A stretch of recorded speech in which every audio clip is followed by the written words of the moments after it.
India TV YouTube channel को subscribe करें और बेल आइकन दबाएं। और जिस रिपोर्ट के हवाले से पूरा बवाल मचा है, उस रिपोर्ट में भी यह जिक्र किया गया कि इस बात का कोई सबूत नहीं मिला है कि इन फोन को हैक किया गया या फिर टैप किया गया है।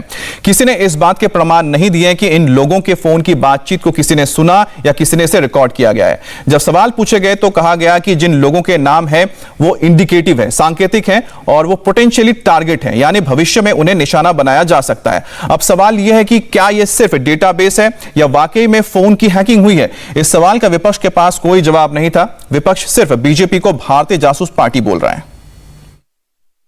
इस पूरी कहानी में एक एविडेंस नहीं आया है जो भारत सरकार को इससे लिंक करता है या बीजेपी को इससे लिंक करता है।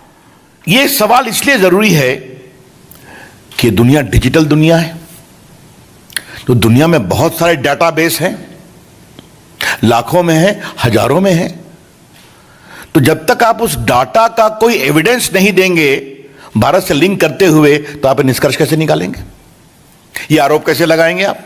जिन लोगों ने स्टोरी को ब्रेक किया उन्होंने स्वयं कहा है कि ये फोन नंबर का डाटाबेस में होना इस बात का संकेत नहीं है कि इसे हैक किया गया या इसके साथ कोई इंफेक्शन विद पेगासस किया गया। और फिर मैं कह रहा हूं, यह सारी कहानी मॉनसून सत्र के एक दिन पहले क्यों खोली गई? इसके पीछे का एजेंडा क्या है? वो एनएसओ जो पेगासस के मैन्युफैक्चरर हैं, उन्होंने साफ कहा है कि हमारे अधिकांश क्लाइंट वेस्टर्न कंट्रीज हैं, तो भारत को इसके माध्यम से टारगेट क्यों किया जा रहा है? इसके पीछे की कहानी क्या है? इस कहानी में ट्विस्ट क्या है? कुछ लोगों को लाया गया, उनके नाम फेंके गए। अब मुझे अनिल बलूनी जी बता रहे थे कि कांग्रेस पार्टी के पूर्व अध्यक्ष का भी नाम है। क्षमा करिएगा, मैं व्यंग्य में बोल रहा हूं, उनकी तो सारी टिप्पणी रोज ही ट्वीट पे रहती है। वो देश में खुद ही ज्ञान देते रहते हैं, तो उसके लिए कोई अधिक जानने की जरूरत है क्या? मोदी सरकार ने देशद्रोह किया है। मोदी सरकार ने राष्ट्रीय सुरक्षा से खिलवाड़ किया है। श्री राहुल गांधी समेत देश के विपक्षी नेताओं, देश के सम्मानित अलग अलग मीडिया संगठनों के पत्रकारों और संवैधानिक पदों पर बैठे लोगों की जासूसी करवाई है।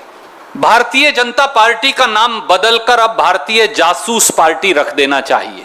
देश के लोग अब कह रहे हैं, अब की बार देशद्रोही जासूस सरकार। ऐसा लगता है कि मोदी सरकार ने स्वयं देश के संविधान पर हमला बोल रखा हो, कानून के शासन पर हमला बोल रखा हो, मौलिक अधिकारों पर हमला बोल रखा हो और संविधान की शपथ जो ली थी सरकार ने, उस शपथ को भी दबाकर उस पर भी हमला बोल रखा हो। मोदी सरकार खुद ही इजरायली जासूसी उपकरण पेगासस के माध्यम से यह नृशंस कार्य कर रही है। नमस्ते, मैं हूं मीनाक्षी जोशी। वीडियो और खबरों से अपडेट रहने के लिए India TV YouTube channel subscribe करें, बेल आइकन दबाना ना भूलें। जुड़े रहें इंडिया टीवी के साथ।